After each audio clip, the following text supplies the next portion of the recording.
Bill Gates was absolutely blindsided by a question about his meetings with Jeffrey Epstein, and even if he desperately tried to deflect the topic, he displayed very unsettling reactions. Let's take a look into his words and gestures. Welcome back, my body language buddies. My name is Jesus Enrique Rosas. I'm the body language guy, and it will be great if you join us by just liking this video, subscribing, and hitting that bell. Let's get down to it. The clip about the Epstein questions is less than 2 minutes long, but it's important to be aware of the entire development of the interview, because Judy Woodruff, the interviewer, used a very interesting interrogation technique that you can use by yourself. The whole interview lasted 14 minutes and she divided it into 4 sections. The first part was almost half of the interview, asking questions about vaccines and their worldwide logistics. We can say that it was a moderately pressing questions due to the topic itself. Then, the next 3 minutes, she switched the topic to climate change. But let's say that is longer term issue, so it's not that urgent as vaccines. Then switched again for 2 minutes for questions about the foundation itself. If we see the structure as a graphic, we notice 2 things. First, that as the interview progressed, the topics took less and less time. And it's logical to guess that important topics take more time than the others. At the same time, she put out the most delicate topic at first and left questions about the foundation itself for last. She was gradually lowering the intensity of the topics, just like the length. So Judy was systematically relaxing Gates with her interview structure, and only then she dropped the bomb. You had a number of meetings with Jeffrey Epstein, who, when you met him 10 years ago, he was convicted of soliciting prostitution from minors. What did you know about him when you were meeting with him, as you've said yourself, in the hopes of raising money? This is how you absolutely blindside someone with a question. Gates could never see it coming, and it shows in the way he answers. I had dinners with him. I regret doing that. He had relationships with people he said, would give to global health, which is a interest I have. Not nearly enough philanthropy goes in that direction.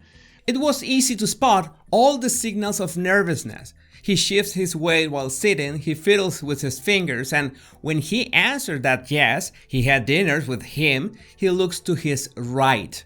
Which is odd because he is talking about a memory, talking about the past, so his eyes should be drifting to his left. If someone is talking about the past and their eyes drift to the right or creative side, it's not necessarily that they are lying, but they are quickly imagining the implications of their answer. And he's also not answering the question because Judy asked, "What did you know about him when you were meeting him?" But he answers that he regrets having those dinners with him. That was not the question. Gates could have answered, "Well, I didn't know much about him at the time," but that would be a blatant lie because we have to remember that Gates first met Epstein 3 years after he had pleaded guilty to soliciting minors. So Gates was well aware of who was this man. Now pay close attention at how he ends that first answer. Those meetings were a mistake. They didn't result in what he purported, and I cut them off. That goes back a long time ago now. So there's nothing new on that. He repeats that those meetings were a mistake. Again, he's not answering the question. And he ended that first answer trying to downplay its relevance. It was a long time ago. That is a deflection, very easy to spot. But I don't know if you noticed something very creepy in the middle of the last clip, right as he was talking about the outcome of those meetings. His words say that the meeting were not as expected, but his expression is of delight. And he rubs his hand like that gesture, which means that you are going to enjoy something or you enjoy something. In fact, his eyes drift a bit to his left at that point, so he was actually remembering something. And he certainly enjoyed those first meetings, whatever happened there. But Judy did not structure this whole interview to quit just like that, so she charged again.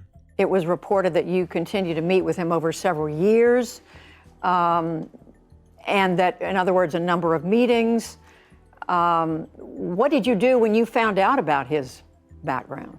Of course, you spotted that knee-jerk reaction of he denying with his head what Jody is saying, that he kept on meeting with Epstein despite he already knew that was a dead end in terms of philanthropy. But this is when you need to combine body language with verbal expression, because if someone is going to really deny something, they will do it with their body and their words at the same time.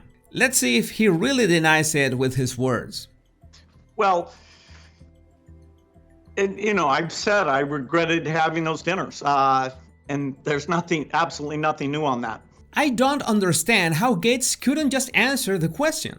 The actual question was, what did you do when you found out about his background? And a logical answer could have been, well, I decided to cut all ties with him, even if he kept proposing meetings that led to nowhere, so we had no more meetings. This is the kind of questions that you make sure to practice with your PR team in case they come up. The funny thing is that Judy cut him some slack with the very last questions of the interview. It was a no-brainer. Is there a lesson for you, for anyone else looking at this? Anyone can come up with an answer for that. I think any organization must be very aware that some people are not what they claim to be. That's it. But what did he answer instead? Well, he's dead, so... Okay. It reminds me of another Epstein friend's odd reaction about him being dead. Epstein is dead. Yes. But to be fair, let's see what he was about to say next. Well, he's dead, so, in general, you always have to be careful.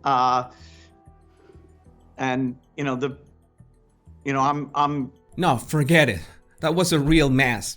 He's dead, so in general, you always have to be very careful. Careful with what? Careful with the people you meet? Careful with what you say? Careful with not hanging yourself? I'm very proud of what we've done in philanthropy, very proud of the work of the foundation. That's what I get up every day and focus on.